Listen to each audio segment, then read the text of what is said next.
வணக்கம். நான் ஸ்ரீலஜா. சந்தோஷம் பெரியதா இல்லை நிம்மதி பெரியதா? சில நேரம் வாழ்க்கை நம்மக்கிட்ட ஒரு கேள்வி கேட்கும். நீங்கள் சந்தோஷமாக வாழணுமா இல்லை நிம்மதியாக வாழணுமா? இந்த கேள்வி சாதாரண கேள்வி மாதிரி நமக்கு தோணலாம். ஆனால் இதுக்குள்ளே இருக்கக்கூடிய அர்த்தம் ரொம்பவே ஆழமானது. சந்தோஷம் ஒரு விதமான உணர்வு. அது சில நேரம் வரும், சில நேரம் நம்மளை விட்டு போயிடும். ஒரு நல்ல நியூஸ் கேட்டால் நமக்கு சந்தோஷம் வரும். நாம் விரும்பினது நடந்தால் நமக்கு சந்தோஷம் வரும். நம்ம விரும்பினவர் நம்மக்கிட்ட பேசினா நமக்கு சந்தோஷம் வரும். நாம் விரும்பினவர்கிட்ட இருந்து ஒரு சாதாரண மெசேஜ் வந்தால் கூட நமக்கு சந்தோஷம் வரும். ஆனால் அதே சந்தோஷம் ஒரு சுச்சுவேஷனில் சின்னதாக மாறினாலே மொத்தமாக காணாமல் போயிடும். ஆனால் நிம்மதி அப்படிங்கிறது அப்படி கிடையாது. நிம்மதி அப்படிங்கிறது ஒரு நிலை.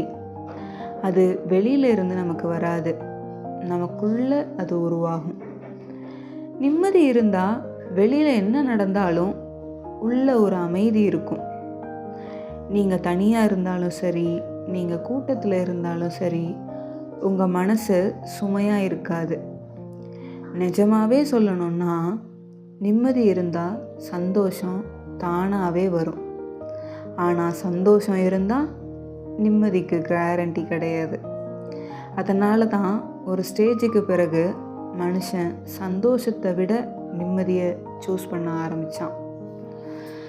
ஏன்னா அவன் புரிஞ்சுக்கிட்டான், எல்லாத்தையும் அடைஞ்சாலும் மனசு அமைதியாக இல்லைன்னா அந்த வாழ்க்கைக்கு அர்த்தமே கிடையாதுன்னு. சில பேர் அவங்க வாழ்க்கையில் எல்லாமே வச்சுருப்பாங்க. பணம் இருக்கும், ஸ்டேட்டஸ் இருக்கும், மனுஷங்க இருப்பாங்க. ஆனால் இரவு படுக்க போகிறப்போ மனசு ரொம்ப கஷ்டப்படுவாங்க. மனசு அமைதியாகவே இருக்காது. அதே நேரம் சில பேர் சாதாரண வாழ்க்கை வாழ்ந்தாலும் அவங்களோட மனசு ரொம்பவே அமைதியாக இருக்கும். அவங்க தான் உண்மையிலேயே உயர்வானவங்க. ஏன்னா நிம்மதி அப்படிங்கிறது பணம் கொடுத்து வாங்க முடியாத செல்வம். அது ஒரு பிளெஸ்ஸிங்னு கூட சொல்லலாம்.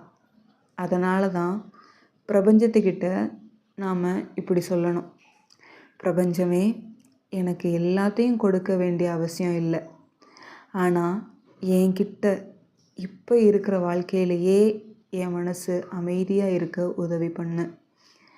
என்னை தேடி வராததை நான் துரத்தாத மனசு கொடு. என்கிட்ட இருந்து போனதை அக்செப்ட் பண்ணுற ஸ்ட்ரென்த்தை எனக்கு கொடு. என்கிட்ட இருக்கக்கூடிய விஷயங்களை மதிக்க தெரிஞ்ச மனசை எனக்கு கொடு. என் வாழ்க்கையில் எல்லாமே பர்ஃபெக்டாக இருக்க வேண்டிய அவசியம் இல்லை. ஆனால் என் மனசு பீஸ்ஃபுல்லாக இருக்கட்டும் அப்படின்னு நாம் பிரபஞ்சத்துக்கிட்ட சொல்லணும். ஏன்னா நிம்மதி இருக்கிற இடத்துல தான் உண்மையான சந்தோஷம் உருவாகும். நிம்மதி இருக்கக்கூடிய மனசு தான் ஸ்ட்ராங்காகவும் இருக்கும். நிம்மதி இருக்கிற மனுஷன்தான் பயம் இல்லாமல் வாழ முடியும். அவன் யாரையுமே பிடித்து வைத்துக்கொள்ள முயற்சி பண்ண மாட்டான். நிம்மதியுள்ள ஒருத்தர் யாரையுமே துரத்த மாட்டாங்க. நிம்மதி உள்ள ஒருத்தர் தெரிஞ்சுக்குவாங்க, எனக்காக இருக்கிறது என்னை விட்டு போகாது அப்படின்னு. அதுதான் உண்மையான ஃப்ரீடம்.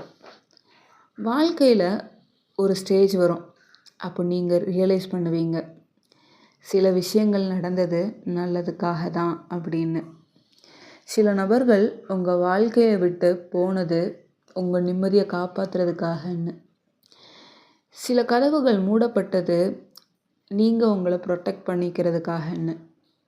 அந்த நேரத்தில் நீங்கள் ஃபீல் பண்ணுவீங்க, நாம் இப்போ தான் நிம்மதியாக இருக்கோம் அப்படின்னு சொல்லிட்டு.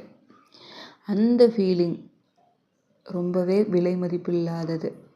அதனால் இன்னையிலிருந்து நாம் சந்தோஷத்தை துரத்த வேண்டாம், நிம்மதியை தேர்வு பண்ணலாம். ஏன்னா நிம்மதி இருக்கிற இடத்துல தான் உண்மையான வாழ்க்கை ஆரம்பிக்கும்.